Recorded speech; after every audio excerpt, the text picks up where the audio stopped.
you set goals correctly, how you link them up to your vision, and how you use that to figure out what things do you need to know, what skill sets do you need to acquire to become successful. In other words, people will set a goal, right? And usually the goal they set is wrong anyway, like it's not stretching them enough. We'll get to that later. But to set a goal in a vacuum is just patently ridiculous. In other words, just I'm gonna do X number, I'm gonna get X number of leads in 1 week. I'm gonna make X number of dials per day. If you set a goal like that, I promise you, you're not in for a life of wealth, success, and happiness. You're in for a life of serial fucking chasing after your goals and kind of feeling shitty all the time, like an achiever who's like, you're trying to make money. You probably do okay, but you never really get to that higher level where you really make a lot of money and you feel good about it. And that's the result of setting goals incorrectly. When I talk about setting goals, what I mean is creating a roadmap to your vision for the future. Now, I want you to watch this here. So we're starting from scratch here from yesterday, right? So I'm gonna teach you, it's really an 8 or 10 step process, depending on what happens when you actually execute going after your goal. But watch what happens here. So this is your vision for the future, right? This is where you wanna go, 3 to 5 years from now. Where do you see yourself and why, right? That's an emotionally charged vision of where you really see your life in all aspects.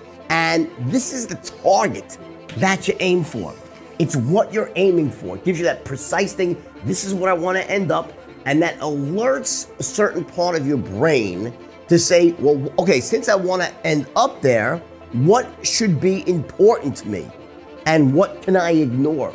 Because there's so much shit coming at us in the form of just outside stimuli, opportunities, lessons to learn, skills to possess. How do you know what to possess, what not to possess, what to learn, what not to learn? How do you know what you should ignore, what to go after? You don't, right? The vision, not only does it give you a target, like a clear target to aim for, but it gives you context of how to manage your time, of how to go about, building up yourself, meaning how do you have to change yourself to get where you want to go?